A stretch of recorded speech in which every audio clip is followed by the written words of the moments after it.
Hey everyone, so today I'm joined by Bianca Bass. It's all about the bass. It's all about the bass. It's all about the bass. It kind of works. Who is the marketing director in the Fintech space. Yeah. With a wealth of knowledge of both B2B and B2C. So we are very, very happy to be joined by Bianca.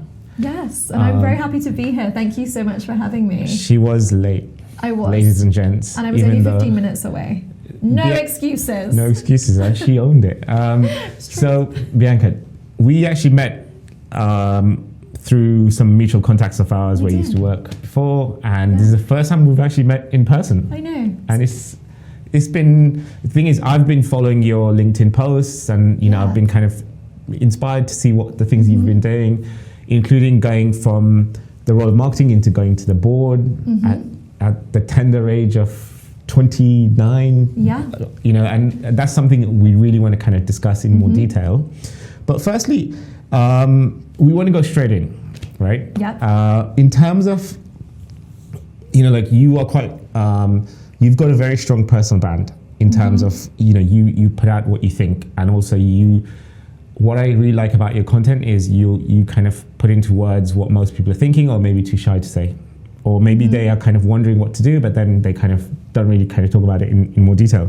So go straight in. Digital marketing is no longer about products. It's about buying a better version of yourself. That could be whether you, I'll just do that one again. No, go for it. And I might do the same sometimes, so you're all good. Should we do a clap? Yes. Yeah. Editor, cut that bit out. So Bianca, let's go straight into it. Digital marketing is no longer about products. It's about buying a better version of yourself. Could you expand on this? Yes, I love this philosophy, and it's something that I use in every role, every industry that I approach.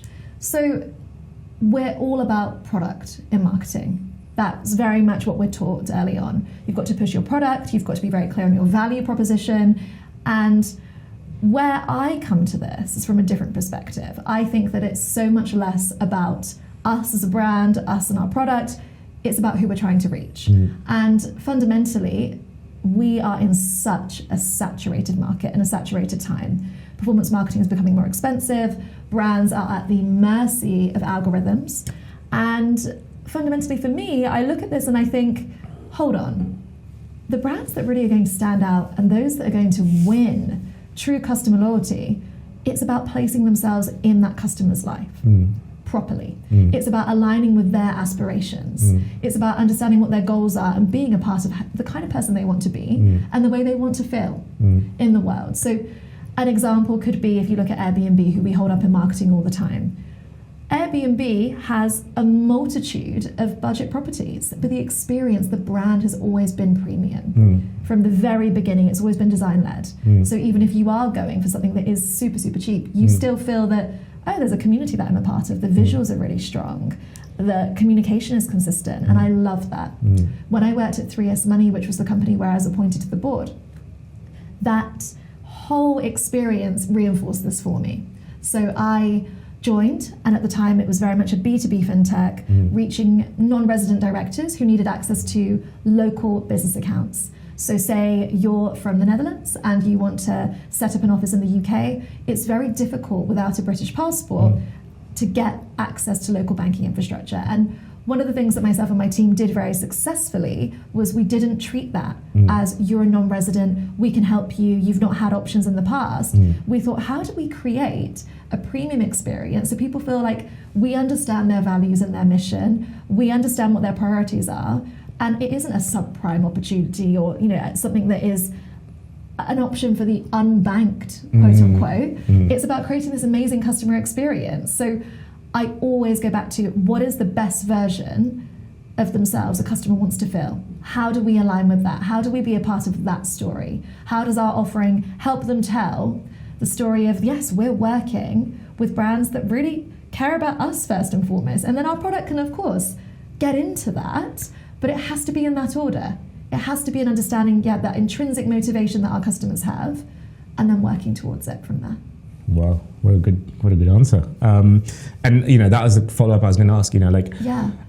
In terms of examples, are there any other companies that you look at for, when this kind of cuts across in terms of Airbnb, but are there any other local companies or smaller companies that we may? Yes, and I'm so glad you asked that, because I was about to say, Spotify Wrapped is a great example of how it takes its app and its product and it makes it all about us, and that's why we love that moment, because we get to share, maybe not all the songs we've been listening to, but the parts that make us feel the best version of ourselves. Yeah, plenty of those. It just came out today, Spotify Wrapped. I was going through it this afternoon. But a brand that I absolutely love, that I think exemplifies this, is a sustainable fashion company called Panty. So it's two sisters that are the co-founders, and they originally started out taking t-shirts that were going to landfill and turning them into underwear. Oh, wow. And that was their mission. And they have now expanded out the range to have really elevated basics and just a fantastic set of products. And what I love about them is fashion brand. You could do, of course, brilliant product shoots, and they do. You could make it look really slick and really, fashion forward, which it is. But they also have really thoughtful posts on their Instagram where they talk about, for example, the use of AI in fashion photo shoots. And they invite their community to share their thoughts on that. And they get all these comments and all this debate going. And I love that, because it's treating the customer as a whole person. This isn't just a transactional relationship, it's a conversation. And we want to hear your voice as part of it. So they're a really good example for me, and I uphold them all the time as a smaller brand that's growing quickly based on that principle. They really have what I think is a philosophy that all brands should apply. They're not talking down to their customers. They're not talking across an extended table. They're sat next to each other like you and I are, and they're really in that together.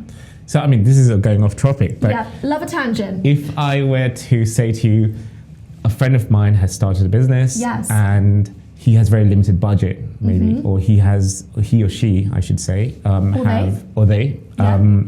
have very limited budgets, and they don't know where to start it, but they love this concept of being able to show their ideal customer a better version of themselves. What advice would you give someone who's in that position? I love that position. I hear that quite often from founders. Where do we begin when we don't have any budget? Yeah. You can always have a conversation. Have as many conversations as you can, and when you talk to your customers, it's really tempting to get their opinion on your website immediately or the product that you want to go to market with. Don't. Find out about them, their habits, what press they consume, what apps they use, why, where they go on holiday, the kinds of conversations they're having with their friends, what's on their mind about climate change, what's on their mind about global issues. Get into their mindset and get them feeling like the fullest version of themselves, because you will then have a roadmap for where you need to actually put your budget, where they're actually going to be looking for recommendations, how their friends talk about brands like yours. That for me is really key.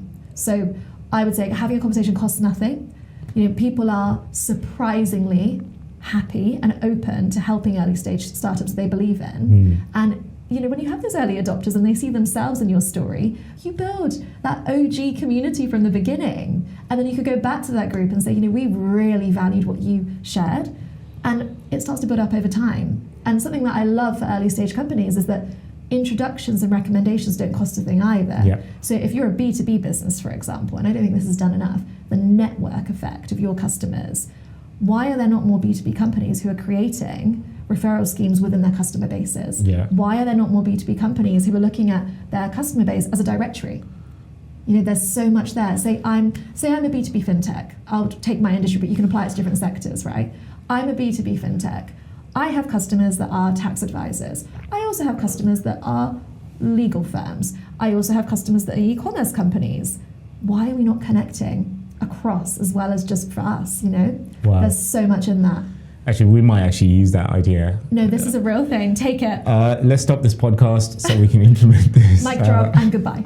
No, honestly, that's amazing. From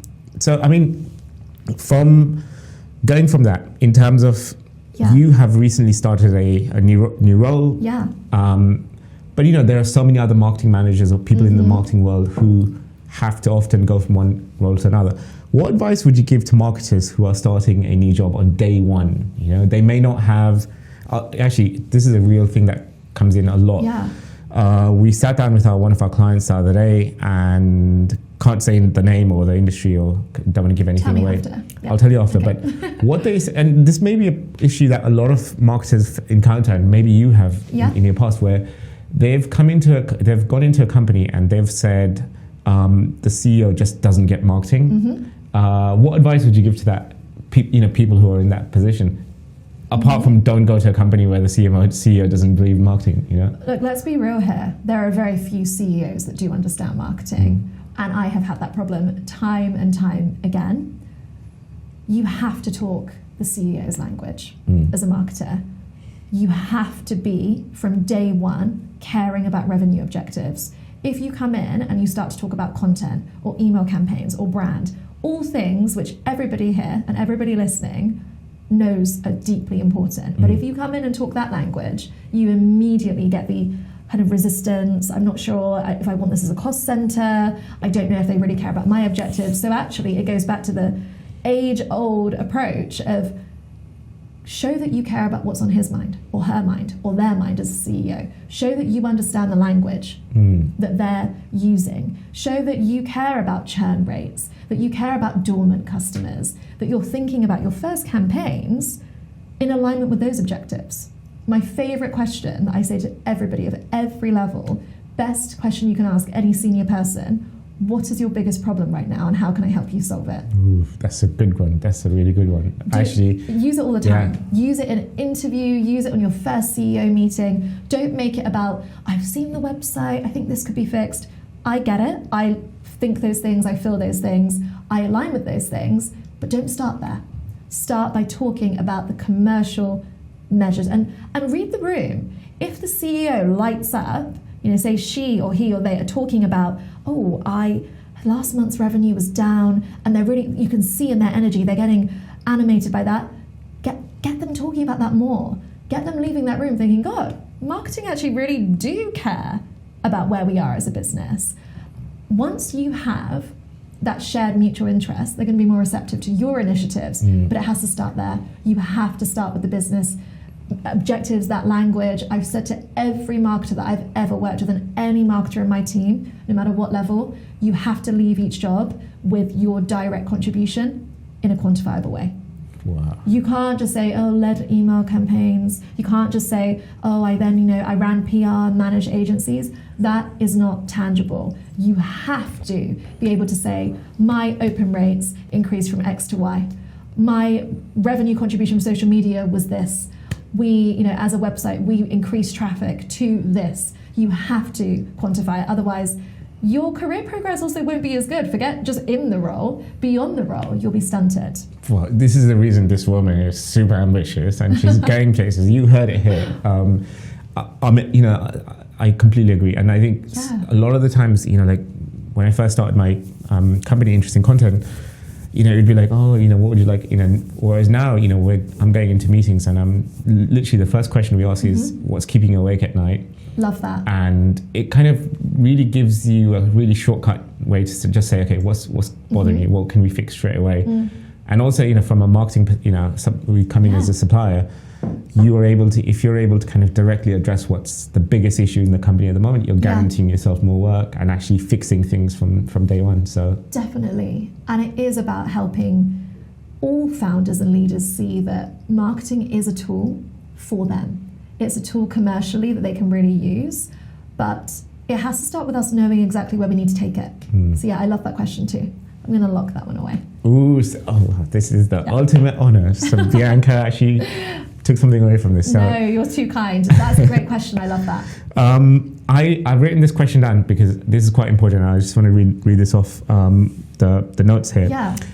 Marketing has a very high percentage of people who suffer from mental health issues. And why is this happening? How can people take better self-care for themselves? And what's your, because obviously this is an issue that you're passionate about. Can you tell us a bit more about this? Yeah, I'm really passionate about it. I think all of us, whether we're in marketing or otherwise, we want to belong. Belonging is so intrinsic to our happiness and our health. And in marketing, dependent on the company you join, sometimes you're viewed as sales, sometimes you're viewed as just content, sometimes you're viewed as brand. And often it means that you don't feel that you have a solidified place in a company. And that, for me, is one of the reasons why marketing and marketeers can struggle at times, to feel like they belong in a company, to feel that they have a place and a real seat at the table. And let's also go back to why a lot of people get into marketing. Many of us come from a creative background. Maybe we want to be in journalism, maybe we wanted to be in design, and then marketing, you kind of fall into it. And by the time we get into our careers, we're quite far removed from that original objective. We're also very naturally curious people. And depending on the company you're in, sometimes that curiosity can be dampened because there's not much of a place for it. So I think, yes, with lots of competing priorities, with a lack of belonging, with a lack of understanding sometimes of the value that we bring, there is a mental health impact. There are lots of startups where there's only one marketing person. That can be lonely. And you've personally gone on to, or you're actually studying neuroscience at university at the moment. Yeah. What was the reason for that? Was it more just because it was it out of personal curiosity, or was it to kind of help you with your career, or a bit of both maybe? Well, thank you for asking. It's a few things. So I've always been deeply curious, and I think my number one piece of advice for anyone in marketing is never stop learning about everything, because marketing is so much more than just what we do day to day. It's about understanding people generally and being able to reach them in a way that feels true to their objectives, as we mentioned. But to do that, you need to understand a little bit of everything, and you need to keep learning and keep becoming that incrementally bit wiser day by day. So I've always been really curious about this topic. I've always loved the idea of learning more about neuroscience, consumer neuroscience as a marketer. So actually seeing what happens in brain scans, for example, when certain campaigns are shown. But beyond that, the mental health component for me has been from lived experience and been through my experiences as a leader when I haven't felt very well equipped sometimes to best support my team members or best support what's going on. And I thought, this is a subject I want to know more about. I don't want to become a psychotherapist. I'm not there yet, but I am deeply curious about how we can best support each other and what tools we can use. So let me try it, and I absolutely love it.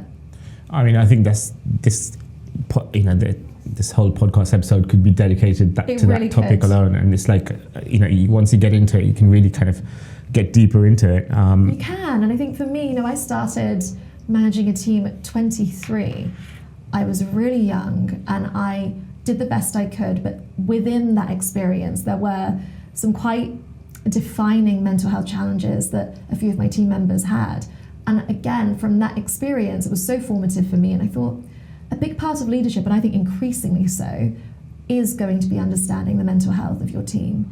And it's not about all of us becoming psychologists and knowing exactly what to do, but if I can better equip myself to have some of those conversations, I will. Well, going away from this, you've, from the years I've known you, you've always come across as being very ambitious, and you want the best for yourself. Where does that come from? Ooh, I think a few places. I have a background that didn't have access to these opportunities that I've been very fortunate to have. My mum is from Brazil, my whole female lineage is from Brazil, and I guess I've always felt this responsibility to, if I do get a seat at the table, if I do get an opportunity, I want to make the most of it. And I am very fortunate in the sense that I love working. I've always had a really strong work ethic. I've had to learn how to balance that out and look after myself on the point of self-care. But I have a lot of energy, and so I think, yes, for me, a few things. Responsibility, definitely. The privilege that I really do feel, given my family's starting point, and a love of helping my team fulfill their potential, working with interesting people, and just challenging myself. For me, it's less about ambition. It's more about the drive to learn as much as I can and seeing where that takes me. Almost like pushing yourself to what you think what you are capable of doing. Yeah, and just seeing how far I can take it. I have gone far beyond what I expected. I did not set out expecting to be where I am. Truthfully, I didn't. Wow. I just thought, I did a journalism degree. I was very lost after I graduated. It was the last recession. But I have followed that golden thread of where can I learn? Where are the lessons? And I've used that as my compass, so to speak, and it's worked. Wow. It's worked. What advice would you give to if someone's watching this and they've just come out of uni, for example, and they feel a bit lost, they kind of don't know which kind of direction they want to go into? What advice would you give to them? I would look for the greatest opportunity to work with the best people you can. And let's define best. People who are open to sharing, people who you look up to and you feel like, I maybe, not committing to anything, because it's all about experimentation, I think, in your 20s, maybe I might want to do something like that in the future, and just surround yourself with great mentors within work. it's hard to get mentors outside of work. It's hard when you reach out to people, and I did a lot of that when I started out. But be in environments where you can just be like a sponge and just soak everything up, and put yourself in the path of chances to learn, and don't obsess. I remember graduating and being so just in my head about the fact that I'm not quite where I want to be, and I want to work for big brands like Selfridges and John Lewis, and I moved on to TripAdvisor, and I just felt I'm not, this isn't quite it. I wish I'd just let it all kind of wash over me, taken all the lessons and had fun with it. The first 5 years should be about incremental experimentation, and it should be about building out a great network, because sometimes it's not quite the right role, but if you do a good job, if you're kind to people, if you're respectful and you show up and you say, you do what you say you're going to do, you build a whole network and people will look out for you and you'll look out for them. But yeah, have a lot of experiments, definitely put yourself in a place where you can learn, and don't overthink it. Don't get in your own way. Another thing that's really struck me, Bianca, is like you've got a very, very strong personal brand, or a very distinctive personal brand. How do you go about building your personal brand to the point where it can help you accelerate your career? Well, I actually think that goes back to the previous question as well, which is you have to stand out. You have to stand out, but you've got to do it in a way that's true to you. Because if you are forcing it, people can feel it. And in the age of ChatGPT and other AI tools, there's never been a more important time to use your voice and be known for your voice. So everything I've ever put out there has been inspired by a conversation that I've had at work, in the real world. And then when that's resonated with me, I thought, okay, let me maybe share this further and see how it goes. And again, experimentation. Personal branding for me actually started out because I was in brand and content, and I knew that I was going to hit a ceiling salary-wise if I stayed there. And my personal objective and my financial objectives needed me to earn more. And so I thought, how can I get marketing experience without having any actual tangible marketing experience in the way that I want to? And a lot of that was about putting content out there and learning the analytics through my own content, and it helped. For anyone that's starting a personal brand now, figure out what it is that you want to talk about. Actually write your own tone of voice guidelines like you would for a brand. Take it really seriously visually. Have a visual identity. Make yourself your own branding project. Something that marketers really struggle with is actually working on their personal brand because we're too close to it. And often the thing that we're really good at for companies, we're not very good at for ourselves. And so engage with other marketers. If you're not sure about what your values are or what your voice should be, ask 5 people that you trust and ask them how they view you and what values they see when they hear from you and when they have a conversation with you, and then build up that brand from there. But I strongly recommend actually sitting down on an evening, on a weekend, when you can, and just write out your brand guidelines. Because when you have those, it becomes easier. You build your templates on Canva, you build out, okay, I sound like this, I don't sound like that. I talk about these topics, and then just start. Get some initial data, do a month's experiment. I'm going to commit to posting twice a week for 1 month, because chances are you have a full-time job and you're busy, but I'm just going to try that. And then at the end of the month, I'm going to see what has actually succeeded, what hasn't, what did I most enjoy, what did other people, what got the most comments. Set your metric for success. Some people, if it's on Instagram, it's about saved content. Other people on LinkedIn, it's about comments. Repost, find your metrics and have fun with it. Have fun with it above all, and don't overthink it. And here's the big thing. People look at vanity metrics as maybe a measure of success. I look at it as, who have I actually had message me privately? How, for example, you saw my post and now we're doing this. And that wasn't one of my best performing posts. It's not about that. It's about the holistic contribution to your career. Yeah, often I've been posting quite regularly on LinkedIn, and ironically, the posts that don't really perform best, through number of likes or comments, they're the ones where I get the most genuine kind of reach outs from. Me too. Like there was a post I posted a few months ago, and it barely got like 5 likes in there. But then someone actually literally rang me up the next day saying, "Hey, can we talk about this?" Or "This is something I've been struggling with." Or I don't know if you get this, where you kind of feel like a celebrity where you've not met someone for a while, but then they're like, oh, I've been seeing what you've been doing, I've been following you, I've been watching you, kind of, not in a creepy way, obviously, but... No, I know exactly what you're talking about. The best example I've had of this was a few months ago. My husband put up a post. He is a software engineer, specializes in Golang and other programming languages, and he was speaking at an upcoming Golang meetup in London. He puts up a post, I think it got something like 10 likes, and he said, oh, it's such a fail. And I'm always pushing him, personal brand wise. And we get to the talk, and he's like, I'm just not feeling that great about it. I'm like, no, it'll be good. Just go, you know what you're talking about.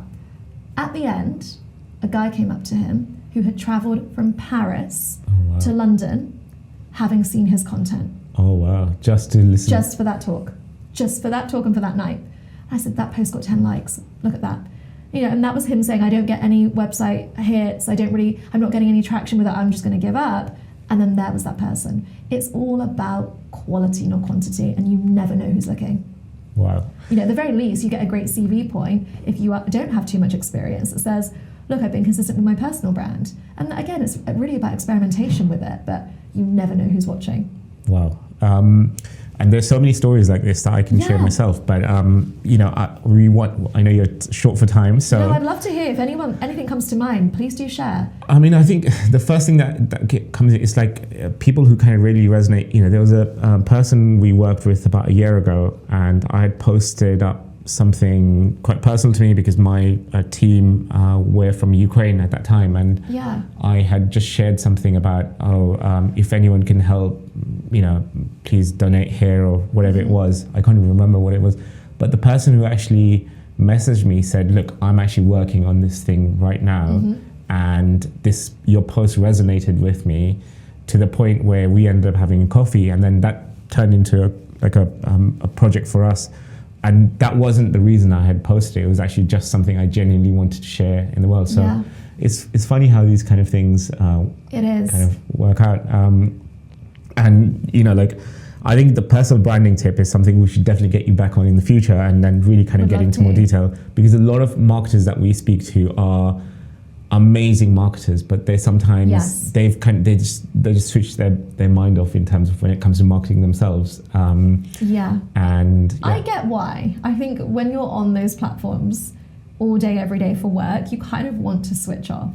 But for me, especially if you're earlier in your career, there's no better way of accelerating than actually showing up, sharing content, really learning analytically in a way that perhaps you can't in your job, and then applying those skills to your CV as well and shouting about them. Perfect. I mean, there's so many other questions I want to ask you. I know, me too.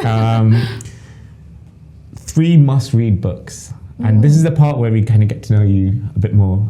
And the person behind this, all the posts and everything. Oh, so many good books. I am an avid reader. I always have a book in my bag. First one, Radical Candor. Have you read it? Kim Scott. Yeah. So I don't know if it's helped your team. I'd love your thoughts on it. One of our team members, he started reading it, and he made sure that every single person in the team actually got a chance to read it. And I think she also has a really good TED Talk as well. She does. For people who don't know, this is a lady who's worked with the CEOs, founders of Google, Spotify, Apple everyone. She's brilliant, and I was very fortunate to have a mentoring session with her. Oh, wow. And she is fantastic. Kim Scott, definitely check her out. Her whole model is about how if you are a people pleaser, which I absolutely was, you can have better relationships and get better results from your teams with her model of radical candor. And she really talks about caring personally, so care about your team members on a personal, human level, know their birthdays, know their struggles, know about the people that matter to them in their lives, and challenge directly. If something comes up, don't be out there, just avoiding it or just trying to, make up if it's bad work, you're trying to just fix it yourself. Talk to them directly, respect them enough to talk to them directly.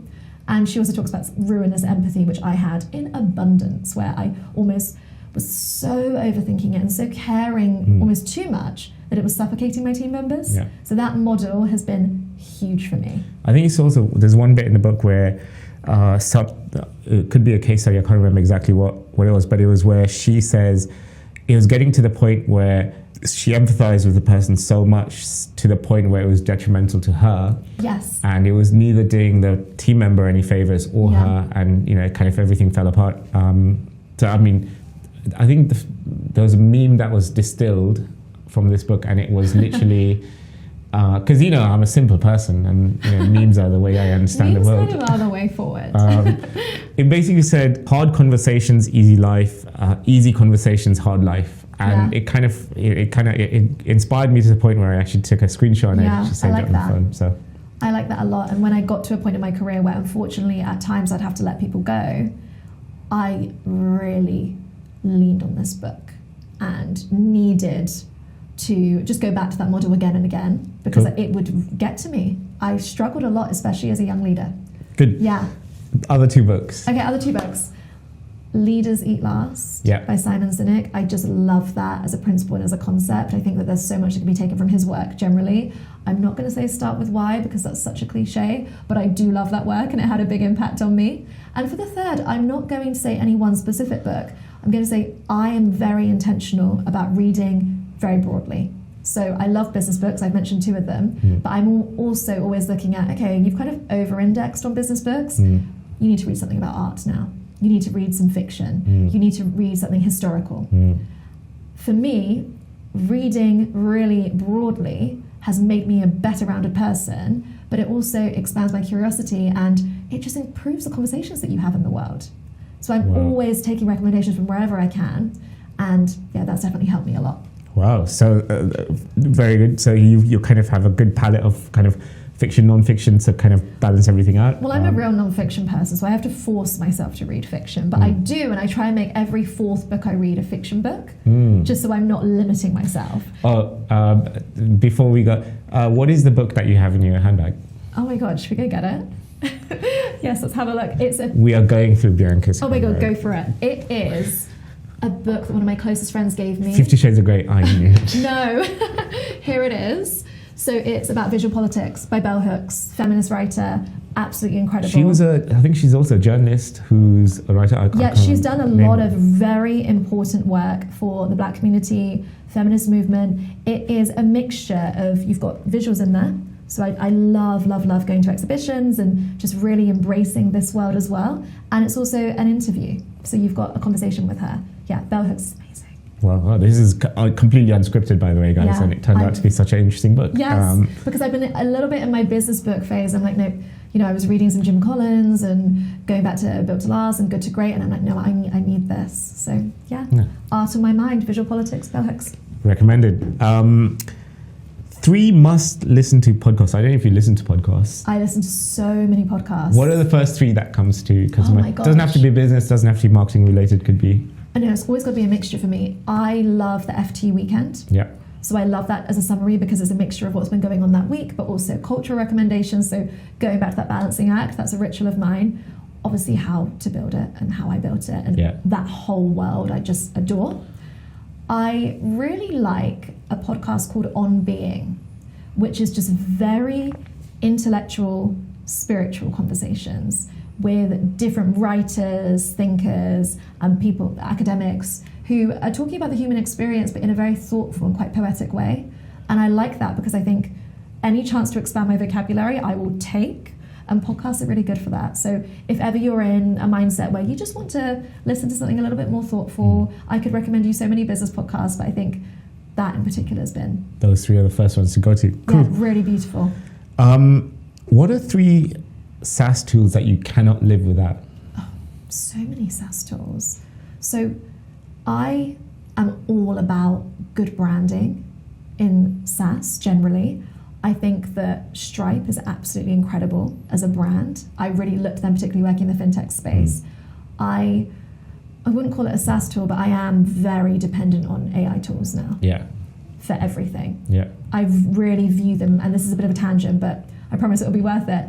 I think in marketing, there's a bit of fear, especially in the content writing space and design as well. Where are we going with AI? We are going with AI in a place of it's our job to learn how to manage those tools and view them as an extension of our team in a really healthy way. So yes, massive in that space. I obviously love Slack, depend on it deeply. And I think that I'm not quite SaaS, but Canva is massive. I mean, we're big users of Canva I here. love Canva for everything. It sounds basic, but I love Canva. Yeah, it's probably the single most game-changing thing for myself and my teams. You're being real, which is why we have you here. No, Canva is really important because, again, it's becoming better and better and better. So for the future for designers, it's about managing that tool. Yeah. It's not about trying to pretend it doesn't exist or berating it. Yeah. It's about, we have access to this great resource, let's use it. And I mean, I think I designed a flyer the other day, and it was for a small thing I was doing. I actually, I would happily pay £250 to a designer to actually get it done, because I knew how hard it was to kind of get my ideas from my head into into design, without me spending 5 hours of my life and getting it to the scratch. Whereas, I'd happily pay. So it's almost like it made me realize why I'm paying a designer to actually create these things for me. So yes, I love that. And I think I'll add one more to the mix, which is anything to do with HubSpot. I love HubSpot. I love how customer-centric they are. And I love their CEO. Yamini Rangan is someone who everybody should listen to a podcast with. She is so inspiring. And I've got a lot of respect for that company. Wow. It's really unique tools as well, actually. Yeah. You've mentioned a couple of people. Who are some of the people that you follow online that really inspire you or give you ideas when you actually need them most? So definitely going back to my HubSpot recommendation, Yamini Rangan is the CEO. I love Katie Berg, who is the Chief People Officer at HubSpot. She has some really thoughtful ideas on company culture, which I recommend everybody checks out because, they're doing something very, very different there and very successfully. So love her. And, I'm quite agnostic about specific people. I'm interested in themes. So I think right now, workplace culture is something we're all still figuring out. So any interesting ideas on that? Psychology and neuroscience, for obvious reasons, doing my master's. And I really think that when we're looking at neuroscience, and if people are interested in learning more, there's some great work out there. The Huberman Lab is a great one. Amazing podcast. Amazing podcast. So following him also on LinkedIn, I love. You are transported 10 years ago, 15 years ago when you first started in the world of marketing. What advice would you give yourself? Would it be anything specific? Yes. It would. A few things. Great question. I would tell myself to use my voice earlier on. I sat in a lot of meetings early in my career where I just wasn't sure that I could maybe push the boundaries of the conversation or make a recommendation. But actually, I've learned that's where all the fun is. And so, I wish I hadn't been so silent.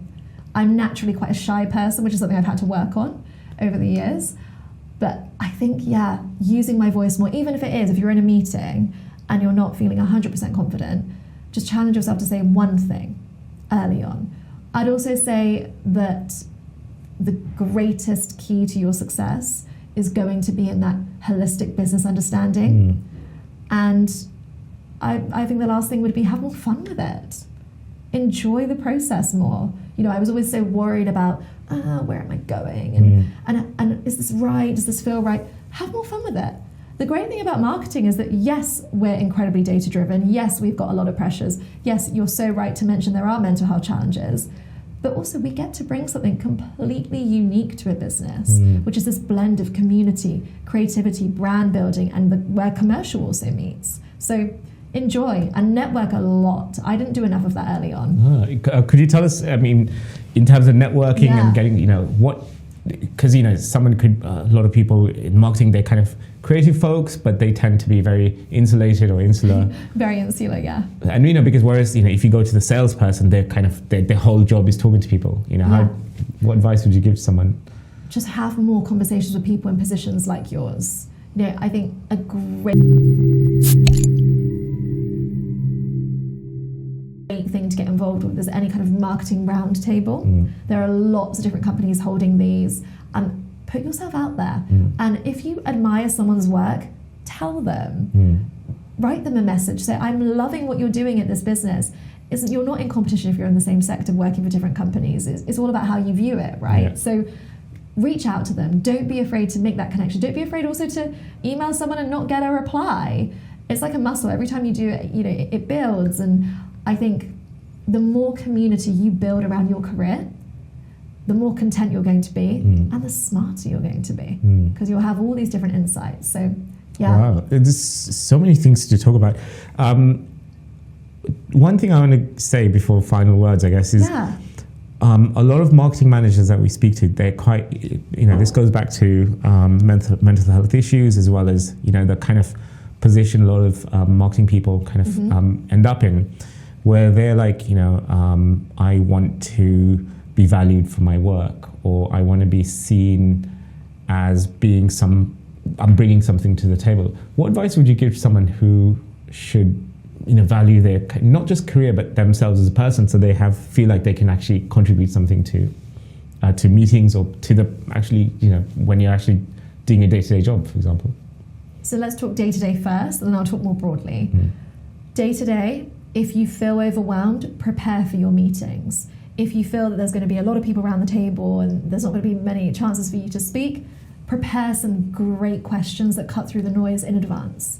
And be pretty audacious in doing that, because as marketing, you have a very different perspective and a fresh perspective.